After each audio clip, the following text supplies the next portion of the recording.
Yo, what up guys? Ito na yung coin natin after ilang oras? Oras tayo nag-start? After 4 hours. Ang tubig nila. This is the last chamber ng filtration ko. Ito para makita nyo yung setup. Ayan, lakayan natin. Yeah, from first chamber, pababayan sa ilalim. Then, naangat yung tubig. Ang aangat na tubig dyan yung tining na kasi lahat ng dumi nasa ilalim. Tapos, aangat ulit yan, papunta naman sa ilalim ng last chamber. Makikita nyo to, puro pumice rock to. Hanggang dito. Yan. Tingnan nyo gano'ng karaming pumice rock yan. Ito yung mabibili yung drum na malalaki. Malalaking drum to, yung asul, yung imbakan ng tubig. Hanggang dito yan. Puro pumice rock. Bakit pumice rock? Mas prefer ko gumamit ng pumice rock kasi may mineral tong bato na to, tsaka sumisip-sip talaga siya ng tubig, so nag-i-impact to ng good bacteria. Kapag mapapansin nyo yan, kapag yung tubig nyo is maraming good bacteria, makikita niya malinaw. Pero hindi ibig sabihin ng malinaw, malinis na tubig na. Tulad ng kapag yan, tulad yan, ito, medyo may ammonia rate na to. Medyo mataas na yung ammonia na ito kasi hindi pa water change. So, kahit ganyan kalinaw yan, may ammonia pa din.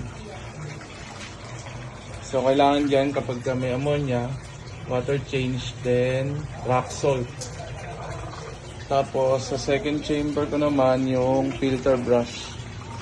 Kasi itong filter brush, kung may mga poop na papasok, lalo na ang isda ko, koi, mahaba tain yan.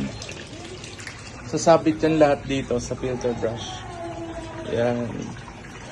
Hindi lang, malaki lang masyado yung filter brush, pero malaki tong drum na to.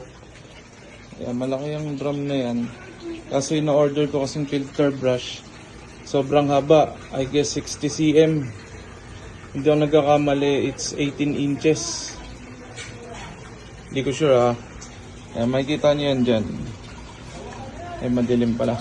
Then sa first chamber ko naman, ang laman ng first chamber ko, dito sa pinakailalim, filter wool. Then after ng filter wool, naglagay ako ng carbon. Yung maliliit na uling. Marami rin yun.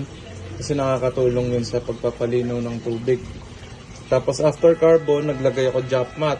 Then after drop mat, naglagay na ako ng pumice rock, tsaka yung nalimutan ko tawag dito ito. Nakita nyo yung bato na bilog na may carbon. Then, syempre, UV sterilizer. Bakit kailangan ng UV sterilizer? Kasi lalo na to, pan. Pan dyan, exposure sa araw. Kung mapapansin nyo, medyo mag-green yung tubig. Bakit? Kasi kapag expose sa araw, nilulumot. Ngayon, para maiwasan na yung lumot, humalo sa tubig, yung kung may mga nakita kayong pond na kulay green yung tubig, humalo na kasi yung lumot sa tubig na yon. Ito, yung lumot dyan, kakapit lang yan dun sa gilid-gilid ng pond. Kaya medyo mag-green. Pero ang tubig niyan, crystal clear. Ang pond ko na to kasi, kung di ako nagkakamali, this is a 500 gallons na pond. And ang laman na isda nito, hindi ko matandaan, pero makita nyo naman yan, marami sila, pero still yung tubig ko malinis. Actually, kung magpakain ako 3 times a day, and hindi konti, medyo marami-rami kasi nakikita nyo ibang koi ko dyan, medyo slim, sobrang payat, kaya hinahabol ko. Baga, kahit nagkikip ako, sinasamahan ko ng konting grooming. Kung mali ako, pakorek na lang. Yun, then, ito yung first chamber. Tignan yung first chamber. Gano'ng kalinaw yan, guys. Linaw yan. Tapos ito yung last chamber. So, yun lang. Show ko lang yung filtration ko. Thanks.